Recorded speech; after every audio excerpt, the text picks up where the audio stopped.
All right, y'all. We are back with another video, with another reaction. We're here with Taylor Rooks and potentially next season's MVP. She's dropping 30 in her own league. So will that transfer into the season?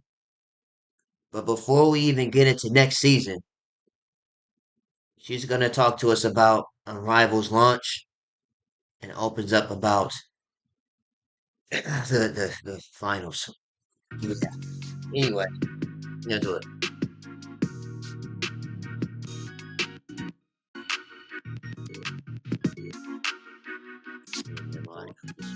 Music. Thanks, because I'm so thankful I get to be here and be a part of the broadcast team here at Unrivaled. So thank you for having me. It's just been electric so far. We are so lucky to have you. Thank you for coming here, being a part of it. No, absolutely. It's been, every game has been good.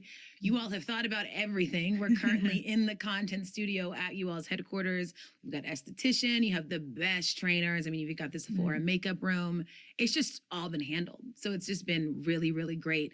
I would love to hear just the process of, okay, this is what we need, and this is what will make the experience the best for everyone. So I think we made two lists. Like, the first is what we need. Of course, you need courts, you need recovery stuff, you need locker rooms, blah, blah, blah. Like, there's stuff that you know that you need. But then it's like, okay, once we have those bare bones essentials, what will make each of those things better in those fields? So we have equipment that you don't necessarily need, but it's great for recovery. So we try to get the best of for equipment, and then like the best for recovery. So we got all the boots and the gizmos and the gadgets. You know, we did our research and we talked to people who are experts in their fields. Like, what is the leading technology in these? And the thing is, with Unrivaled, it's a lot of people invested in that league. So even if this season is kind of meh for, I don't know, as you said, recovery, locker room, stuff like that, next season it's gonna be better because now the money's gonna keep generating for Unrivaled, recovery or treatment or whatever it is. So we or it should be because I don't know, can should go be though. above and beyond. And then once we got outside of like the extras for the necessities, we're like, what would just be fun to have? Yeah. Like, what would just be cool to have on staff? A makeup room, an esthetician. And it's a beautiful makeup room. It is a beautiful makeup room, yes. We still gotta watch the behind the scenes. I'll probably wait till after season because I know it's like a lot of videos gonna keep coming out like She's every day. booked and busy a lot. You know, like having a massage every week or multiple times a week. Just like those extra things that makes the experience. The fan wouldn't necessarily see that. It's not about the fan. It's about making the player experience really fun. Yeah, and of course, you know, having the daycare there. So the people that come that are moms, they know that their children are right there being taken care of, and also just a part of the basketball experience too. So everything's been really amazing. Skylar Diggins Smith was telling me how she brings them to every single practice. Yeah. Yeah. I mean, as Stu and I are both moms, so we understand how important childcare is. And so that was something that we were focused on pretty heavily from the beginning too, because I mean, you're asking people to come here, you have to be able to, they need childcare, and not only childcare, but people that they can trust and feel comfortable leaving their children with. So that's something that we vetted really heavily and are trying to make it as accessible to the players as possible. It's obviously been a long journey from when you had the idea to now. But now that you're here, you're seeing in-game action. When was the moment that you said, oh my God, we actually created a league? Like, when did it actually settle in? Because I assume it wasn't the announcement, you know? It gotta be day one. For me, I would have said day one, as soon as the ball went up in the air and I scored my first bucket in my own league. That would be up there for the best moments ever. Different moment. Yeah. I think this is ludicrous. All right, who called for ludicrous? Oh, I think when it really settled in was when the players all got here and we had our like opening thing that was just for us, and we had like the food trucks, and it was the unveiling of the courts basically, and everyone walked in and got to see it and got to see everything that we built here. That was a really cool moment because it just felt like, you know, all this hard work you want to see. It actually paid off. You can see every day they were It didn't feel like I wasted my time and my money, you know. building the It actually facility and worked. stuff, and it looked different from the beginning of the day to the end, and that was so cool. But I think to see the excitement on everyone's faces, that was just like, it was an amazing feeling. Yeah, and it's genuinely infectious. You can see how much everyone is loving their time here. Are you a person that is able to be proud of themselves in the moment?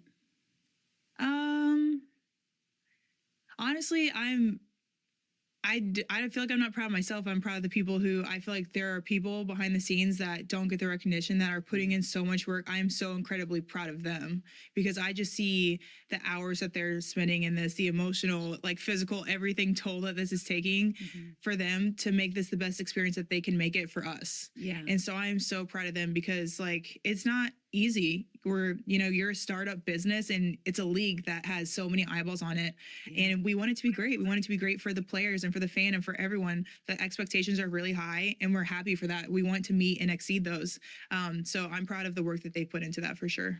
Well, I mean, I do hope that like when this season is done and you have this moment to sit back, that you do sit and just say out loud just how proud you are of yourself. Because it has been, like I said, As you should such be. an amazing experience. And just being here, I have felt super inspired by the fact that we're all in this building, Excuse in me. this whole built out place for an entire league. And it all started with an idea. And and after looking at the schedule, I didn't know this lasted all the way through March. There So was this is gonna last all the way until the draft, something that you felt you to be needed. honest. There was something that was missing, something that you deserved, and it wasn't there, and you created it. Yeah. And I'm like, that is just something to be so proud of. I'm like, I'm not acting on my ideas. And Fee and Stewie, like they're doing it. So I am proud of you, even if you haven't taken that moment to really think about it yourself.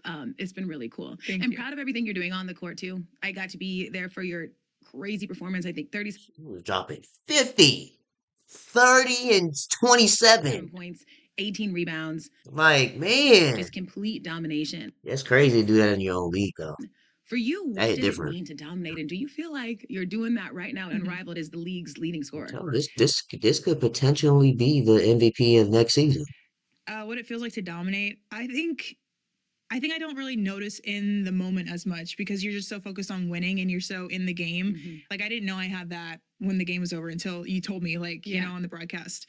So I feel like after is when I can kind of take a step back and see that. But I mean, I love this style of game, and I think how much fun I'm having it is exactly why we built it, because you're taking two people off of each side and it allows you to showcase your skills. I feel like I get to show my skills more and I get to work on my game and use those in an actual game, because it's one thing to practice all you can in workouts, whatever it is, but to transfer onto the court is really hard in a game situation because you don't want to look stupid. You don't want to be embarrassed. You don't want to turn over. Like, you don't want to hurt your team because you're working on things. Yeah. But this environment allows you to kind of work through that. Your usage is so high with only 3 people. It forces you to get good really fast. And I'm already seeing that in other players as well. And I see it in my own game, just being able to do different things. Yeah, So because now it's 3v3 instead of 5v5, so it's 4 less people on the court that part's been really, really fun.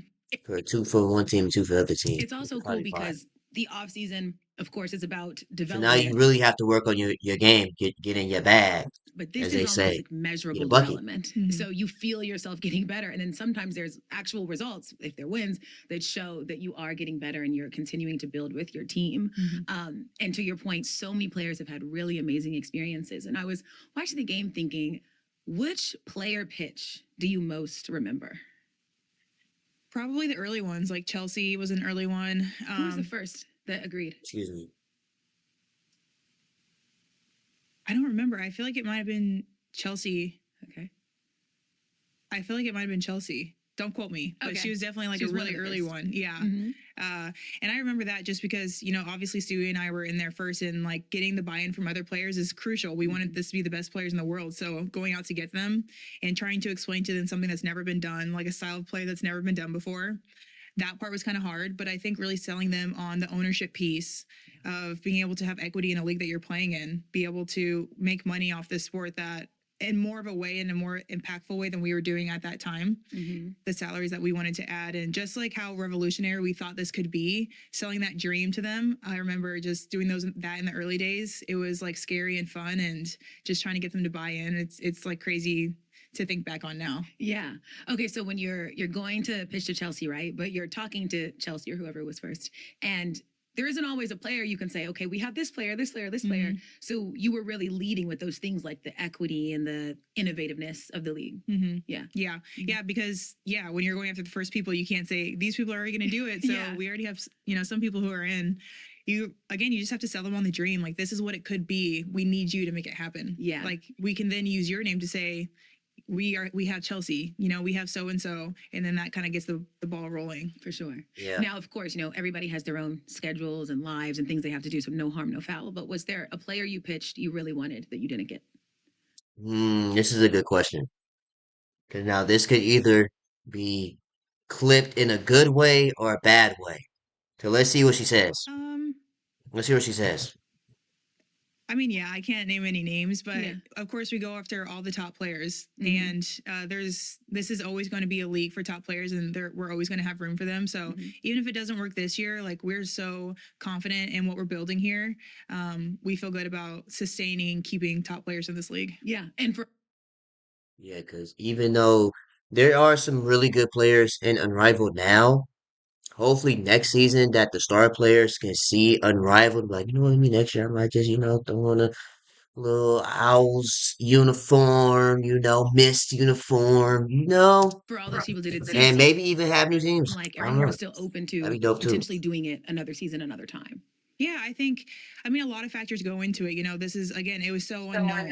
You don't know what it looks like. A lot of people thought it was half court until we had our first game.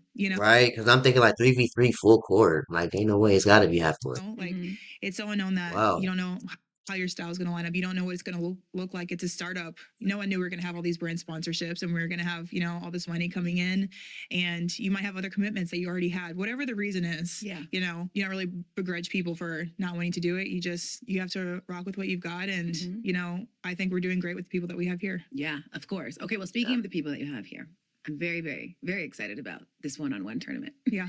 I am so excited for that. So correct me if I have any of these numbers wrong, but I believe the winner gets $200,000. Mhm. But then everybody that's on their team also gets a cut of that. Gets 10K each. Okay, yes, Yeah. gets 10K each.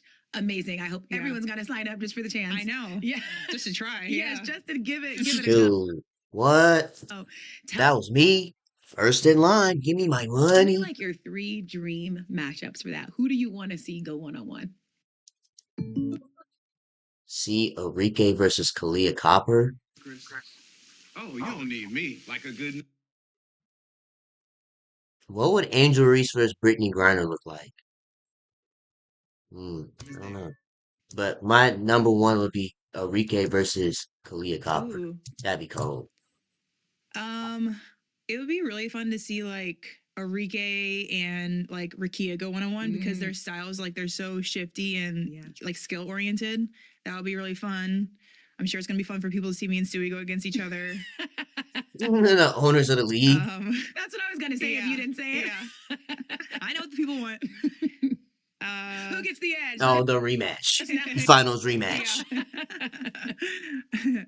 Yeah. What are some other good ones? People who are on like the same team might be fun, or who have been on the same team, Yeah. Those little juicy storylines. For sure. Yeah. I I'm like love that. peeping everything. Yeah. So I want to talk about that because something I thought was really interesting. I was having a conversation with Kayla McBride, and she said that one of her favorite things about this is the game within the game. And she goes, you think when I was going up against Sabrina, I wasn't thinking about the finals? Because I was. When you watched her, were you thinking about that? When I was watching Mac? Yeah. Honestly, no. No? Okay. But I think everyone, like, I don't know if you watched that Michael Jordan documentary, but he's like, I took that personally. Everyone needs something to get them motivated, Yeah, I took that personal. That was because they said Clyde Drexler was better than him. And he said, you know what? You got me messed up, so I took it personal. And like some people do that. Like I know Mac likes to do that. So I should have been thinking that she was thinking that. Yeah. So I feel like everyone kind of takes little pieces because this game is really new and fun, but we've been playing basketball a long time. Sometimes you need like that little edge, whether it's perceived or real, to kind of, like get you in that zone. Yeah. And so I feel like everyone gets there differently. And I know that's how Mac gets there sometimes. For sure. Okay, well, speaking of that finals moment, I mean, you are currently through 3 games undefeated at 3-0. Stewie is 0-4. I'm sure you all have had this conversation amongst friends. What are you all chatting about? I think just like, what are you guys doing in practice? What's working for your team? What's not working for your team? And they also have been unlucky with injuries. That always is so hard to like combat. So just like, basketball stuff, like, obviously it sucks to lose. So just frustrations there, but Yeah. I love the dynamic that you and Stewie have. Of course, it was great watching you all go up against one another in the finals, but then obviously we knew that this was coming up. What was the dynamic there? Was there just no talk about Unrivaled during the finals? Everything was on pause. Yeah. There was no talk of the business. It was definitely, we were locked in on our separate teams. Yeah. And everybody else was handling everything else. Yeah. Okay. We weren't on any joint business calls or recruitment calls or anything at that time. Yeah. Okay, so I would love to just hear more about where you're at right now with that loss. I've read you say that initially that feeling was anger. What is the feeling now? Yeah, I mean, I think it's something like I always get like beef for saying this, but that, I mean, I'll just never forget it, It was my first like really hard loss in my career. And especially when you feel like it was like unfair, whatever it was, You see the vision. See, that's what I'm saying. Like, you gotta think, like, Stewie tap dancing to the fouls. Like, what? yeah, I mean, I'm trying to I tell think y'all, it's he something cheated. like I always get like beef for saying this, but that, I mean, I'll just never forget it, I mean, it's your first. Well, I don't know if it's her first finals, but this is, as she said, her hardest loss of her career. So it's something that you're not gonna forget. Like how Kobe, when he lost to Boston in '08, he's like, you know what? I'm gonna lock in, and then he repeated '09 and 2010. It was my first like really hard loss in my career, and especially when you feel like it was like unfair, whatever it was. I feel like it's something hard to get over, and I'm honestly not going to apologize for that. I'm a competitor. I want to win. I shouldn't get over that. I should use it as fuel, which is exactly what I'm doing. I'm working really hard. I'm doing everything I can to use You're Unrivaled working hard on that mid range, that in the post fade. for exactly what I was built to. Like build You're my working on game it. and to get better, because I don't want to be in that position again. Next time I'm there, I want to win. And so that's kind of where I'm at with it, is just using it as fuel for the next time I'm playing in the W season, because it sucks to lose. And as a professional athlete, everyone feels that way. That's why we're great, because you hate losing. So I'm kind of just using it to better myself, because you can't change the past, but hopefully I can, do a different outcome for the future. For sure. You said you feel like you'll get beef when you talk about this. What do you mean? Oh, people just calling me a sore loser. I'm like, I am a sore loser. You should sucks. be. Yeah, real I competitors will agree understand. with you. I am very sore about losing. Yeah. With you and Stewie being so close, right? What has that conversation been about the result, about the foul that you don't believe was one? And a lot of people didn't believe was one. She thinks it was a foul. And I think it's just, I mean, she's on the winning side. If I was on the winning side, I would be saying the same thing. I'm on the losing side. So, you can say all you want, but you lost. Yeah. You know what I mean? So, I mean, I don't begrudge the team at all. I never had beef with the team. It was the refereeing that I had a problem with. Yeah. So, We always say that. it's not like we had to overcome anything. I have no hard feelings. I'm happy for them. Like, if I was a player or a team, like, I'm happy that you had that. I wanted it for my team and myself. I'm not mad at you. I'm mad at the referees. Totally. They cheated. I'm just so curious. And then the owner of the league is wearing New York City dress. About the inner workings of this, because You obviously sound Stewie crazy. did nothing wrong. It was the referees. But after a moment like that, do y'all take a minute before you chat? Is it you sort of have to get back into it? What's the process? No, we haven't really talked about it in depth, honestly. I mean, again, because I have no hard feelings towards her, so it's not like it was ever awkwardness that we had to overcome. Yeah. What did that loss awaken you? On the record or off the record? On. But off if you want, but it's on. Again, I think just like that feeling where, okay, I need to get better. So I'm not in a situation where it's coming down to the referee at the end of the game. I want to win by 20 next time. So there's nothing they can do. It doesn't matter if I agree with the call at the end or not, because we have won by so much. What's your real answer? I'll tell you when the cameras We crashed I'll out. take it, as long as I can get it. I'll Crashed take out. it. How do you move forward after something like that? Just what's the next step in terms of, you'll always remember it, you'll always internalize it, but how do you then keep pushing? I think just what I talked about, how everyone has something that they use to fuel them. I mean, it's like I've accepted it. Again, you can't change the past, but I want to make sure that I'm not in that position again. So I'm using it to better myself and to better my game where, again, I put myself and my team in a position where we don't have to rely on anyone but ourselves. Yeah. I remember interviewing Jason Tatum after they lost the finals, I believe in 2022. And one of the things he just kept saying was that it's just so hard to get there. And he's like, you don't really realize it until you're there, but it's just such a journey to actually get there. Yeah. And that is sort of what you're thinking about in the off season. Like, I just had to go through all this. Yeah. Is that a similar experience for you? Yeah, it definitely is like exhausting to think about because I mean, I was spent after the season. And we're adding more games in a longer series. So, I mean, it's exhausting, but They are changing the playoff series too. that's what makes it great. Like, if I was Excuse feeling me. good after, it wouldn't be as sweet, And honestly, you take it day by day. Like the end of the year feels so far, but by the time you get to Christmas, it's like that flew by, Yeah. So I think just focusing and being really present, like I'm so focused on Unrivaled right now. I want to win this championship right now. And so again, just taking it day by day, and I'm not thinking about the WNBA finals right now. I'm just thinking about making myself better. For sure. Staying in the present. Well, I mean, you had a phenomenal season. Won Defensive Player of the Year. You were second in MVP voting. Made your fourth All-Star team. What I don't think we're gonna watch this whole thing, but I do want to skim and see do you think this like the good season questions. just they have. represented in terms of what and who you are in this league? I think it solidified me a little bit just with the growth of the game. I just saw my name in a lot more conversations. So, I mean, that was really cool to see just because the work you put in, and obviously I believe in myself as a player, to have that recognition is always really nice. But more than anything, like being in the position that I've worked for 6 years with my team, being in a position where we're in game 5 of the WNBA finals, that was really like, I think now they're doing 7-game series that was now. awesome. Yeah. This is ludicrous. From the new playoff bracket. I think they're doing a 7-game WNBA finals now. Halfway home, by the way. Like a good neighbor, State Farm is there. So that was something that like I worked really hard to try to get myself to be in, and to do it with that team specifically, where we just got along so well. Like we just genuinely really liked each other, which is so rare. Yeah. I mean, so rare, especially in professional sports, because there's always like egos, and you have to always give a little bit sometimes, and we didn't. Like it was just such a special situation where we liked each other and we were good. You don't usually get both. Yeah, I was just about to say it's one or the other. You really, normally. Yeah. So it was just so fun. And then I got to go to the Olympics with my family. The first time I went was Tokyo, and it was lockdown. And I had a really small role. I had a bigger role in the Olympics this time. Yeah. It was such a fun last game. Like we almost lost. That's like, it's not fun, but Nah, if they would have lost that, not Sports Center, but First Take, oh, they would have had a field day if they would have it's lost. exciting. But Stewie, she made sure she made sure you get that call correct. Totally.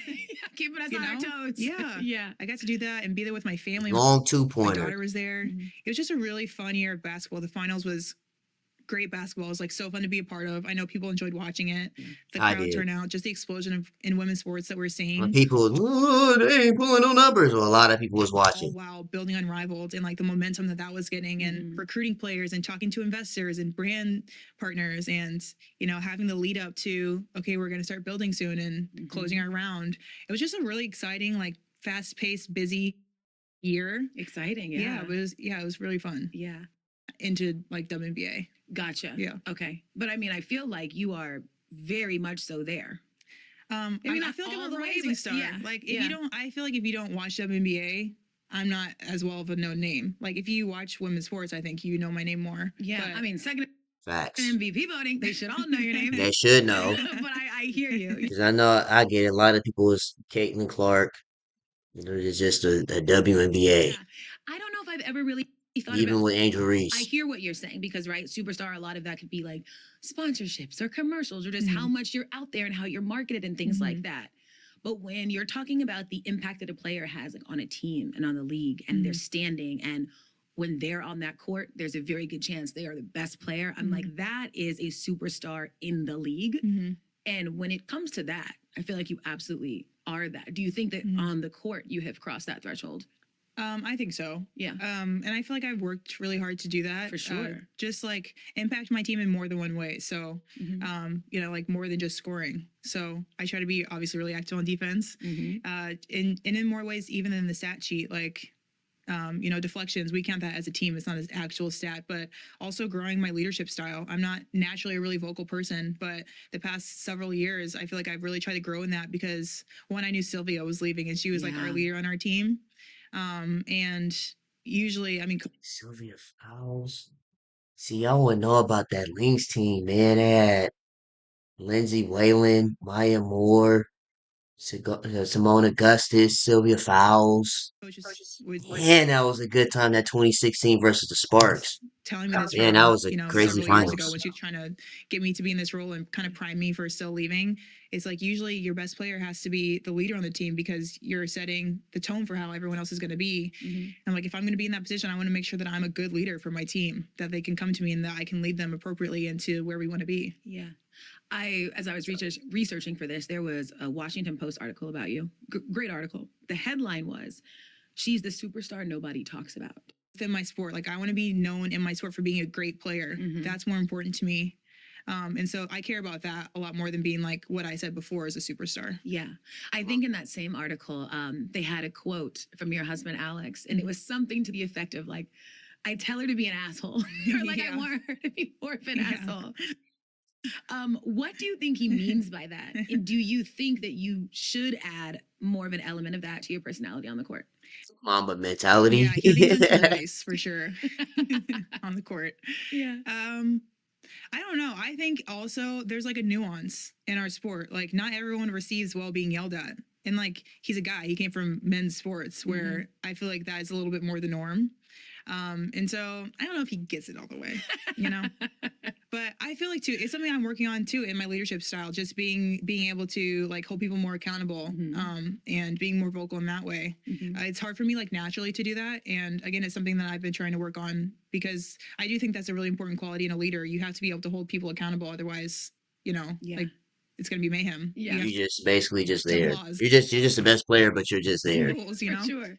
I bring it up because in some ways I think that comment like weirdly ties into how people perceive certain players, because for whatever reason I believe fans almost think you have to be that way for them to then latch. I don't agree with that, but I think Yeah. it says something about how we view what a Because I star think is. it's that separation of the Jordan and Kobe's, and then there's like the LeBrons, the pat you on the back kind of guys, and then there's the Jordan and Kobe's.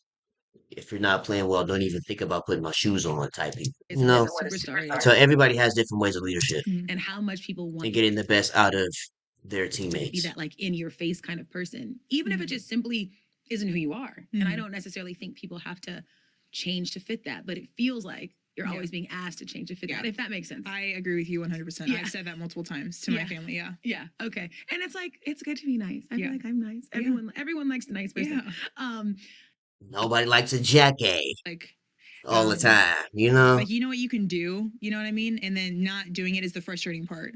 So I feel like I'm in a headspace where I'm taking more control, I'm being more aggressive. I just feel like more comfortable and confident and sure of myself, I guess, in these past couple of years than when I first came to the league. And that Yeah, said, 'cause now she a bucket. Everywhere I go, You're a like bucket. we're both from Jefferson City, a small town in Missouri, and then she like just left when I was starting to play basketball. She went to Georgia, and then she went to UConn, and then like she just left, and then I went to UConn, and then she gets drafted to Minnesota, and then she literally just leaves a year prior, and then I get drafted to Minnesota. So it is really weird, like just those. I feel like I'm just always a step behind. But I mean, to be named with her at all, like, is such an honor. She is also my GOAT. I mean, just such a talented, like, generational talent. Unstoppable. And I feel like people right now don't understand. Yeah, it was domination to a different level. And she stopped in her prime. Like, it's just such a crazy. Get it, man. Maya Moore was really gonna be that chosen one. And then, like, right in her prime, just like, oh, let me go mess with this guy. You know what I mean? It's like, yeah, what could have been? You know? Just such a crazy life that she's had. Yeah. Like it's not Derrick Rose equivalent, but it's also up there as a what if for WNBA terms. to translate to NBA terms. honestly. If you again, could kind of just put being it up there to a standard named with her at all is of like what such an if. honor. Yeah. And then Cheryl Reeve said the impact of Maya Moore is that Nephessa Cheryl Collier Reeve must was the dream coach. of one day being like Maya Moore. Mhm. What has her existence just meant to your basketball life? This is Hey, State ludicrous. Farm, like, All we getting right, the who same called the ludicrous? commercial.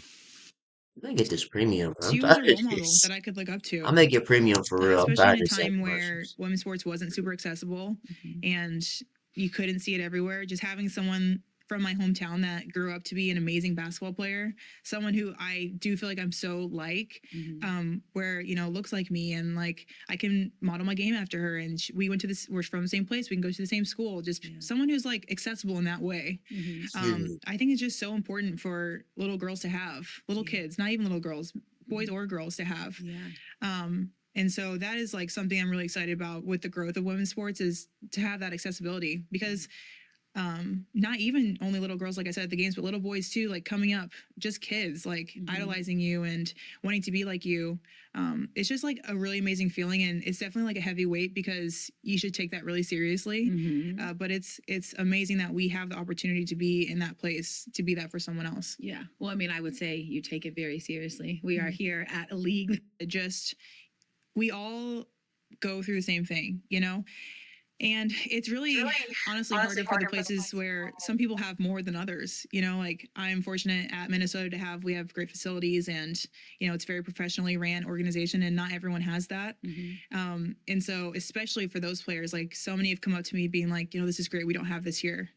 And I feel really great that we can offer them here, and that's the point of this. But it also kind of sucks that you're not getting that in your other professional environments. Yeah.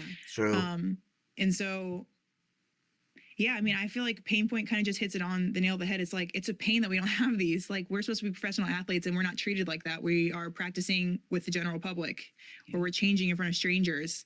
Like that is not the way that in 2025 professional athletes should be treated. And 2020 anything, to be honest that's with you. another reason why we wanted to start Unrivaled. We wanted to change the narrative, or even the meaning of what it is to treat women's athletes. Like we should be given the best of everything Right. too, and we should be fighting for that, which is exactly, I think, what we're trying to do here. When you're talking about this, what I think.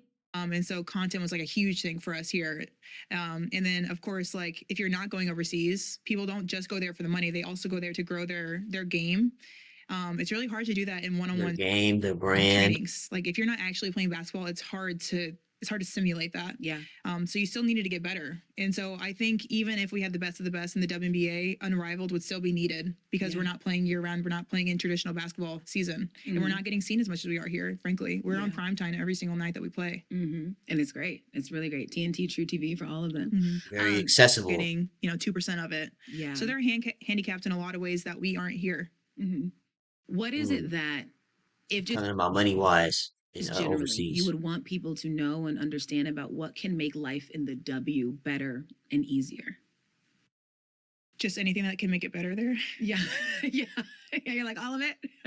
There's so many things. Yeah. Yeah. I think the charter flights were a huge, they were a huge win for us. It took a long time to get there, but we got there. Yeah. That was a big one. And I think just a standard of, like, I wouldn't say living, but work environment.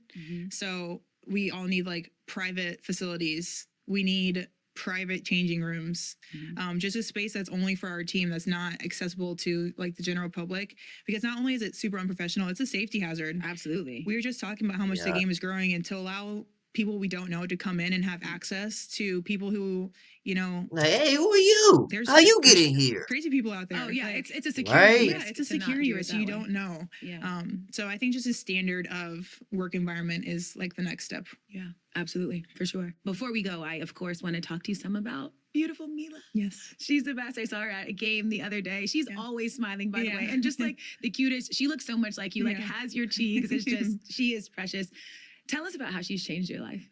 Oh my gosh, in every way, literally in every way. She's just so fun. Like, just being a parent, it is 100% the hardest thing I've ever done, but it's so rewarding. Like, every frustration that you have, as soon as she's like, "Mama," and she runs to you, you just forget everything. It's like, it's just the best. And I mean, so much of my life is basketball. It's so easy to get wrapped up in it, but she just is such a like you can just take a step back and kind of put everything into perspective. She doesn't know or care if Right. I win or lose anything, Yeah. It's like a breath of fresh no air. matter how low or high the stakes are. You can have a terrible game when you have that reassurance of an innocent child. They want an autograph or like for her and her child. Mama, Yeah. they hit different. And It makes you so think like, man, like this is so much more to basketball than just playing. after we So much lost more to life than just playing basketball. the WNBA championship, obviously spirits were really down. Mhm. Everyone was like sad and in a bad mood, and we were on the bus on the way to the airport the next morning. Mhm. And Mila doesn't know, so she's just being like her regular chipper self. And like 10 minutes in, everyone's laughing and playing with Mila, and it just like kids just change your mood. They're just Yeah. so innocent and they're just like so loving. Yeah. It's just the best feeling. Yeah, and it's just unconditional from kids. Yes. They also have no filter. But No filter. Oh my gosh. Yeah, we're What's experiencing the that. wildest thing she said so far? She hasn't said anything too like outlandish, but Yeah. she's super into like good guys and bad guys because love that. we were watching like Minions and kid stuff. She's like, that's a bad guy over Tight. there, like to random people where she loves to say like, hi stranger. Yeah. So she's like, hi stranger, and they're like, hi. She's like, that's a bad guy. Well, this is gonna come in handy LOL. during the seasons though, because you're always like, my team's the good guys. Yeah. That team, Yeah, they're the bad they're the guys. bad guys. Yes. I was talking to Skylar Diggins Smith, and she was saying how when she came back from maternity leave, she didn't feel like herself. And then it wasn't necessarily her body, it was like her mind. Mhm. Was that your experience? Yeah, I mean, it's so hard. Like, Mhm. it's so hard. And the crazy thing is, it affects everyone differently. So it's not even like you can't take any sample. There's no sample size. Like, Yeah. everyone is so different. But just like your body doesn't feel like your body, your mind is a million miles away, especially depending on how fast you come back. Like, Mhm. I played my first game like 11 weeks after I had Mila. So Wild. yeah, don't Mm. recommend. Wouldn't do it again. What's that for almost three Literally three weeks? Superwoman. Yeah. But it's just Gosh. like your world changes, especially with your first. I feel like I haven't had a second yet, but I imagine just your life is so different after you have a child, and I'm not moving the way I used to. I'm not as fast as I used to. I've obviously put on some baby weight. I'm nursing. So am I leaking? Like your mind, there's so many things that you didn't even think to think about before. Yeah. So it's definitely like a hard mental thing to kind of adapt to. Well, the seasons after Mila have been your best basketball. She might be. She makes me sure what doesn't kill me makes me stronger. Yes, absolutely. It Tight. seems phenomenal. Yeah. Put our family first, my brother and I. And I mean, they really, especially when I grew up and kind of saw the pressure that some parents put on their kids to play sports, I just never experienced that. I didn't even know it was a thing. Mhm. Every single season, they'd be like, is this still something you want to do? All the way up until I left for college. Is this still something you want to do? Do you still want to play? Like, there's no Some pressure parents out there like, you go get on that field. whatsoever. They don't You go get on that court. Look like Allen Iverson. care if I win or lose. Like, dang, relax. I just want to be a gamer. It's not about them. They care about my happiness and It'd be like that. my well-being. And then, the first year I had Mila when I came back, that's those 11 weeks or whatever, 6 weeks when I came back to the team. My mom was there the whole summer with me. Oh, that's My dad great. was been with us the past 2 summers, helping to care for Mila while I'm away on games. And Alex obviously like works full time too. So we're super busy. And so they just the type of people to drop everything to help their family. So the best role models that you could have. That's beautiful. Shout Yeah. out to moms and dads. Shout out to Gamal and Sarah. Yes, truly doing the Lord's work. Also, I have to say this. I learned this nugget researching Fee that I did not know. 13-year-old Fee almost signed and went to Mizzou. Yeah. But UConn got her. Ooh. Yeah. My dad stopped How me. wild would that have been? That would have been crazy. Sorry, Mizzou fans. I Yeah. know Ooh. you don't want to hear that she could have Blame- been on your team. Blame my dad. He did it. You were a pleasure. Thank you so much for having me here. Yeah, this was a W. Sit down, chat. Nice little podcast. I'll leave a like. Anyways, that is going to end off of this video. Make sure you guys like, comment, and subscribe if you're new to the channel. If you guys would appreciate it. And I'll see you guys in the next video.